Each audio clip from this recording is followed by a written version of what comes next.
Halo, selamat siang Kak Gilang. Gimana kabarnya? Siang Baik? Kak, ya baik. Baik. Kak Gilang, saya bisa minta waktunya sebentar ya untuk tanya-tanya sedikit terkait dengan pengalaman pertama kali Kak Gilang ikut KSNK hingga sekarang boleh? Ya boleh Kak.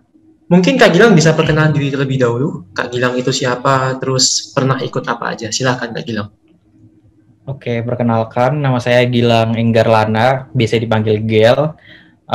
Untuk pengalaman OSN atau KSN ya sekarang sebutannya itu saya pernah ngikutin KSN di tahun 2014 sama 2015 Oke, dan sekarang baru Kak dapat Gilang, medali di 2015 sih. sekarang Kak Gilang udah lulus kuliah atau gimana? Masih kuliah tingkat akhir di ITB. Oke, baik. Kak Gilang, saya mau tanya ya, ketika kakak pertama kali mengetahui diri kakak terpilih sebagai tim Olimpiade sekolah, apa yang kakak lakukan dan apa yang kakak rasakan?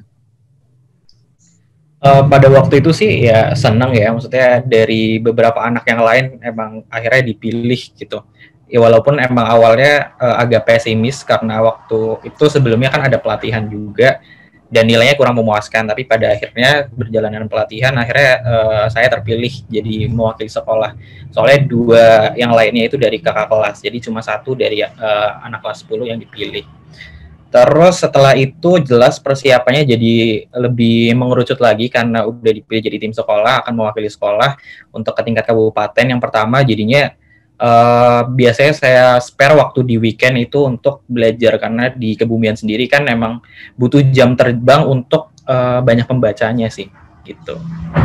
Oke, selama menjalani persiapan tersebut, ada nggak kendala-kendalanya dan cara kakak mengatasi kendala-kendala tersebut gimana? Kendalanya sih lumayan, cuman kembali lagi ke niat karena ini juga udah pasti mewakili sekolah, jadi akan lebih fokus ke KSN-nya karena waktu itu pun dia namanya juga awal masuk SMA masih kelas 10 pasti pengen sibuk di organisasi lah atau di ekskul yang lain lah kayak gitu, jadi emang harus bagi waktu. Tapi karena ini juga kompetisi yang cukup prestisius juga, jadinya harus mau nggak mau emang harus fokus dulu ke KSN sih waktu itu. Oke, kakak ikut KSN 2 kali ya, kemudian juga ikut pelatnas. Kira-kira ada nggak kak pengalaman yang paling berkesan yang mungkin bisa diceritakan ke kita, yang memorable gitu selama mengikuti KSN atau pelatnas, ada nggak kak? Kalau dari pengalaman sendiri, karena aku ikut 2 kali, pengalaman yang seru itu justru pengalaman ketika pelatihan sih. Mungkin sekarang kekurangannya karena pelatihannya harus online ya, jadi nggak bisa kontak langsung sama teman-teman yang lain. Tapi kalau bisa merasakan pelatihan yang langsung atau offline itu interaksi dengan peserta lain tuh, ataupun dengan teman-teman sendiri dari beda bidang tuh, itu jadi memorable moment juga sih. Apalagi kalau misalkan pelatihannya harus keluar kota, terus ketemu teman-teman baru dan lain sebagainya, itu mengesankan sih sebenarnya gitu. Walaupun dalam keberjalanannya kalau misalkan pelatihannya terpusat pun kan kita berlatih bersama tapi sebenarnya sama-sama saingan juga. Tapi itu justru jadi momen yang apa ya? Momen yang membahagiakan juga gitu. Bisa menjadi cerita nanti di masa depan gitu. Oke, Kak Gilang, kakak kan tadi kan ngomong kalau misalnya ikut 2 kali, kemudian yang dapat medali di tahun kedua ya kak. Iya, Nah, di mungkin bisa 2016. diceritakan sedikit kak perasaan kakak ketika pertama kali ikut lolos OSN tapi kemudian gagal. Nah, itu gimana tuh kak caranya supaya membangun semangat lagi agar dapat sukses di tahun kedua dan kakak berhasil melakukannya?